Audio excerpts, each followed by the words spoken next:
Alors, si on suit son raisonnement,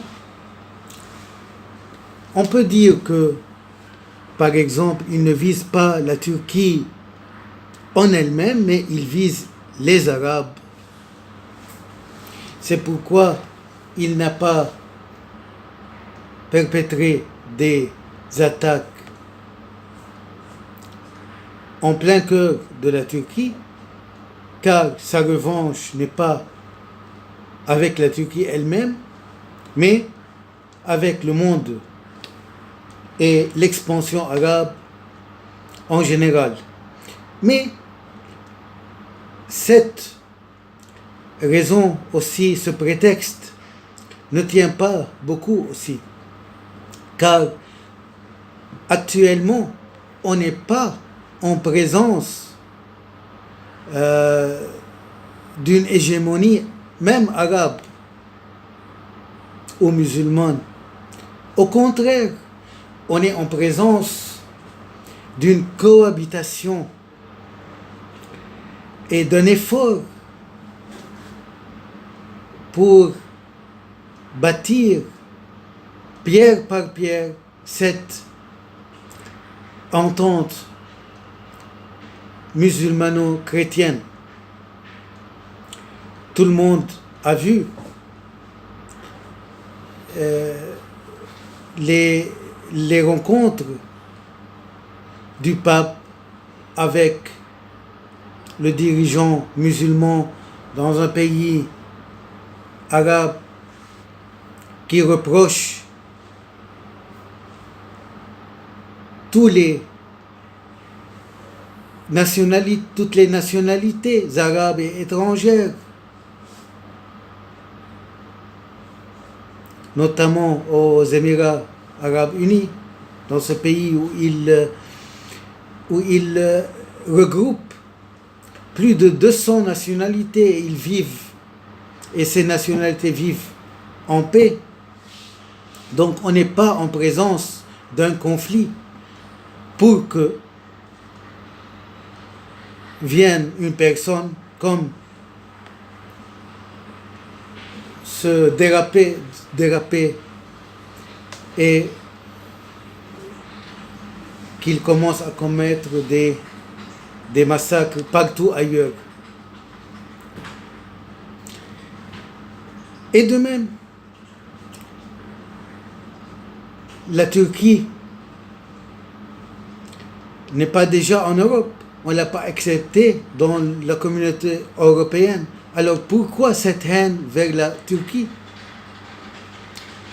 Donc il n'y a pas une véritable haine vers la Turquie. C'est le contraire. Il y a une haine contre l'entente musulmano-chrétienne, notamment dans le monde arabe et partout dans le monde. Donc, à qui profite ce crime? Ce crime profite à celui qui ne veut pas une telle entente. Par exemple, la Turquie. Cette entente musulmano-chrétienne est critiquée toujours par la Turquie, qui veut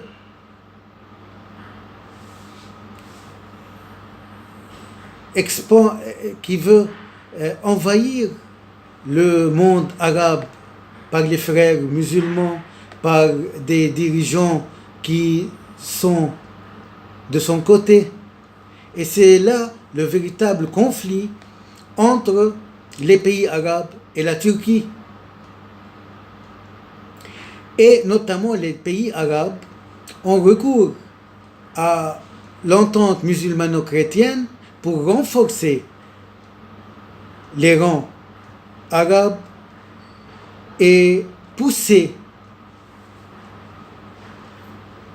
loin de leur pays toute tentative turque pour s'infiltrer et pour instaurer son hégémonie. Donc, contrairement à ce que dit ce criminel, le crime ne profite pas qu'à ceux qui veulent casser cette entente. Sûrement, ce criminel a rencontré des organisations extrémistes en Turquie comme Daesh, et c'est la même face à la fin. L'extrémisme chrétien comme l'autre extrémisme, c'est le même. C'est pourquoi on fait fausse route lorsqu'on fait une différence entre les deux et lorsqu'on fait un conflit entre les deux. Cet extrémiste chrétien, il ne combat pas l'extrémisme musulman ou autre. C'est la même face. Et j'ai la ferme conviction que cet acte est commis par des services secrets et non pas par un seul homme.